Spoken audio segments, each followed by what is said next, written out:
Vamos a cruzar el Atlántico.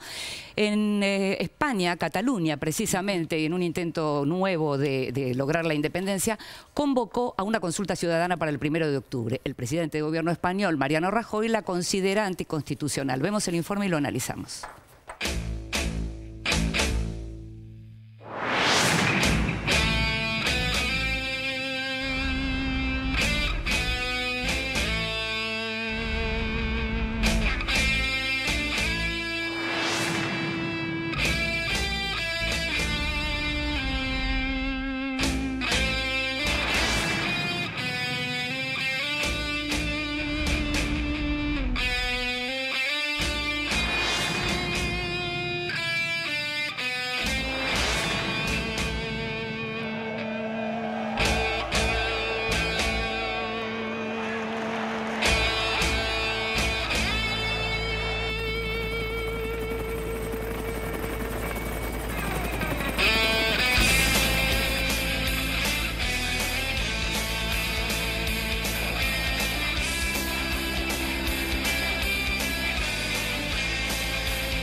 El referéndum independentista en el que el gobierno catalán lleva meses trabajando tiene fecha. El próximo 1 de octubre, uno de los territorios más económicamente desarrollados de la península ibérica, con más de 7 millones de habitantes y una historia, una lengua y una cultura propias, volverá a reclamar su propio destino. Si se celebra, a pesar de la negativa del gobierno central, los ciudadanos tendrán que responder a una sola pregunta. Voleu que Catalunya sigui un estat independent en forma de república? Aquesta pregunta estarà formulada en els 3 idiomes oficials que hi ha al Principat de Catalunya: el català, el castellà i també l'aranès a la Vall d'Aran.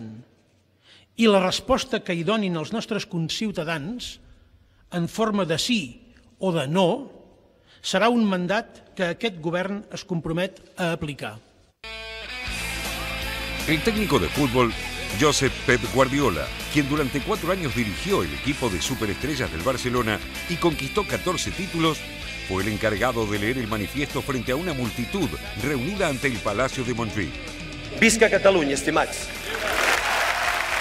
La decisión del gobierno catalán de Carles Puigdemont abre un incierto y ríspido camino sembrado de obstáculos por la administración de Mariano Rajoy y las resoluciones del Tribunal Constitucional que anuló todos los actos vinculados a la hoja de ruta con la que se busca la independencia de esa región.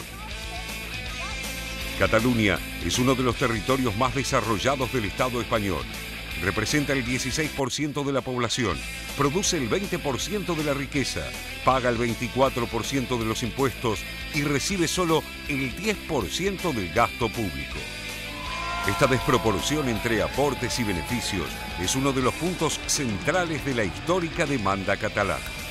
Además, los impulsores de la independencia remarcan una serie de acciones que aseguran buscan fortalecer el centralismo de Madrid por sobre Barcelona con acciones como los tratados de navegación aérea que perjudican al aeropuerto del Prat o la puesta en marcha de un corredor de mercancías vía Madrid en detrimento del Mediterráneo. El reclamo independentista de Cataluña tiene su historia, pero en los últimos años y enmarcado en otros procesos similares como el de Escocia o Irlanda del Norte, tomó un vigor mayor. Tras las multitudinarias marchas de junio de 2010 y septiembre de 2012, el gobierno del entonces presidente catalán, Artur Mas, anunciaba una consulta independentista para el 9 de noviembre de 2014 con una pregunta dividida en 2 partes conectadas. ¿Quiere que Cataluña sea un Estado? Y en caso afirmativo, ¿quiere que este Estado sea independiente? Los recursos presentados por el gobierno central y confirmados por el Tribunal Constitucional en contra de la iniciativa catalana obligaron luego a suspender la consulta en los términos previstos y llamar a una consulta alternativa para el mismo 9 de noviembre. Fue un claro triunfo a favor de la independencia con el 81% de los votos. Aunque sus impulsores debieron aceptar que la participación fue llamativamente baja. Solo concurrió a votar 1/3 de los electores, poco más de 2 millones de personas de las más de 6 millones habilitadas. En los últimos días, El presidente Puigdemont insiste en que abrir la vía de la consulta pactada no es una cuestión de marco legal, sino que el verdadero problema es el no quiero expresado por Rajoy. Desde Madrid, Rajoy jura y perjura que la consulta no se hará mientras sea el ocupante de la Moncloa. Se estima que hasta mediados de agosto, cuando se inicie la aprobación de decretos y leyes, el enfrentamiento entre ambas administraciones se dará solo en el escenario de la dialéctica. Después serán otras las acciones que entren a escena y el choque institucional llegará a su máxima expresión. A partir de agosto, todo es incertidumbre para los deseos independentistas de Cataluña.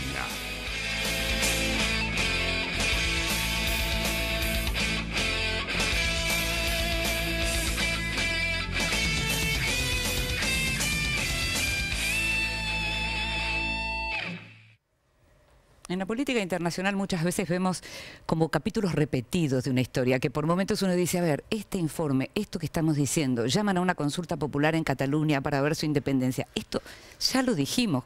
¿Qué puede cambiar? ¿Cómo va a seguir? Ya hubo. Por eso. Estamos hablando del 9N, allí Artur Mas era el presidente de la Generalitat y en ese momento fue suspendido para cualquier actividad política justamente por convocar esa consulta. Hoy le toca el turno a Carles Puigdemont, que es el sucesor como presidente de Cataluña. Y anoche, precisamente, quería hablar con Mariano Rajoy y Rajoy le dijo, mire, si quiere discutir este tema, vaya al Congreso de los Diputados, y aceptó.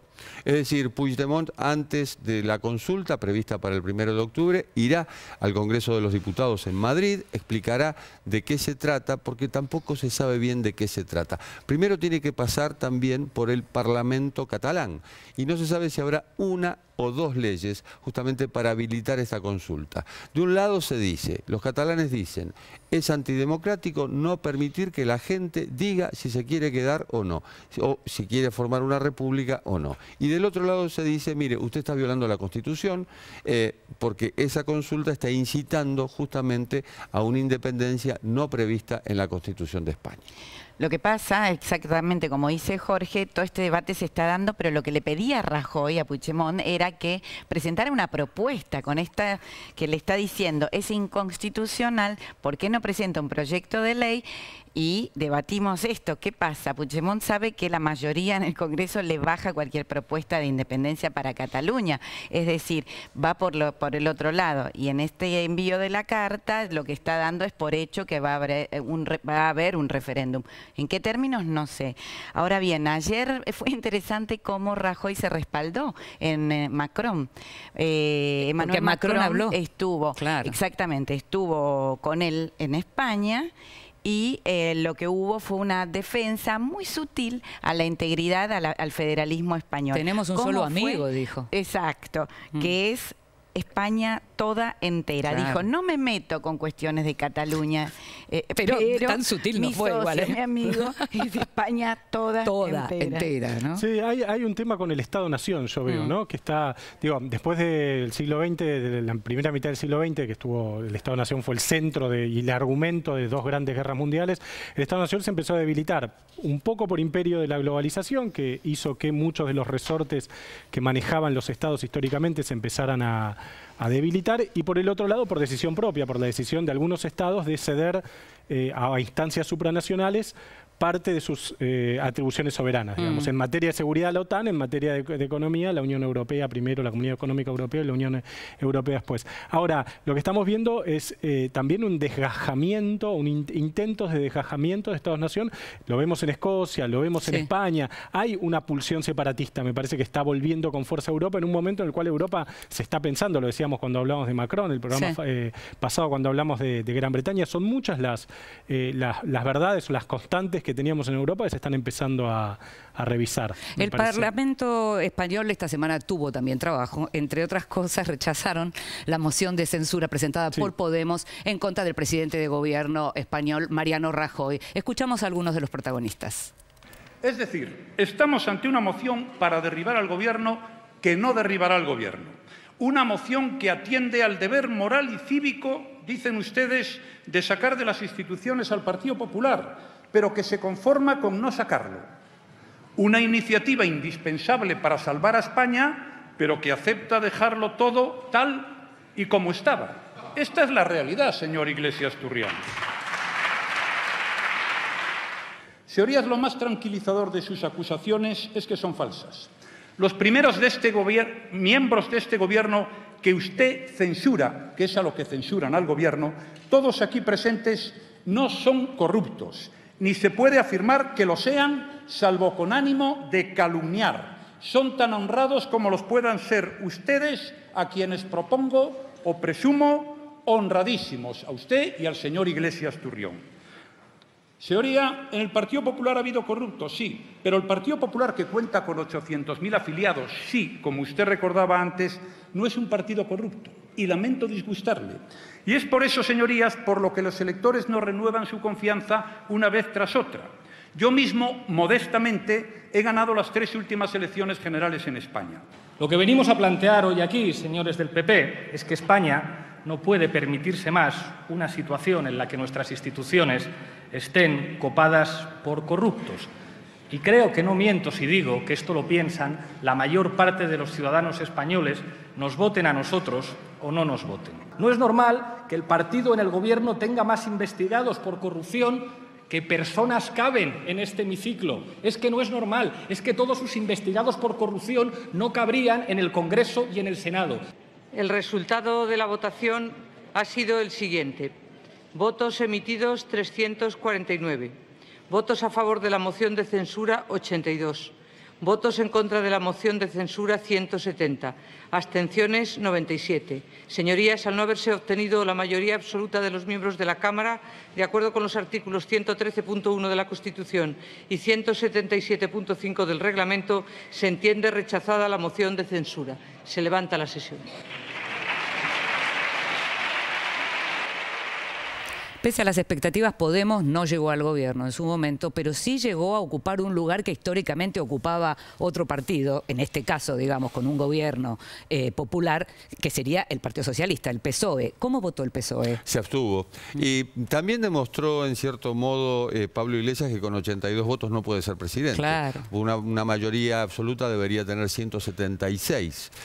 Y en ese sentido, hay que tener en cuenta esto. La moción de censura, más allá de que suene negativo, en realidad es un voto constructivo.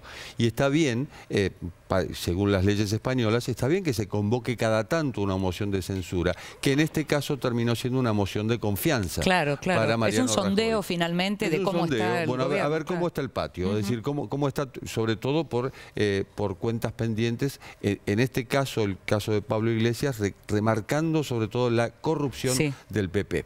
Ahora bien, quiso ocupar y ocupó el lugar del PSOE, es decir, el lugar de la izquierda dentro del Congreso de los Diputados. El PSOE ahora, a estas horas, está nombrando secretario general a Pedro Sánchez. Es decir, Pedro Sánchez no tenía ni siquiera mandato y esto tiene que ver con el partido. Pero podría haber intervenido y tampoco intervino. Tampoco intervino en el debate y este es un punto flojo. ¿Por qué? Porque la izquierda se está disputando un liderazgo y en ese liderazgo es Pablo Iglesias el que se lo quiere arrebatar, el que se lo quiere ganar. Antes de fin de año habrá una nueva moción de censura. Pablo Iglesias la convocará. Pero evidentemente, si el PSOE se sigue absteniendo y no llega a un acuerdo con Ciudadanos, es decir, Ciudadanos, PSOE y Podemos, es muy difícil que puedan destronar al PP. Nos estamos yendo a una nueva pausa, pero todavía tenemos más información para compartir.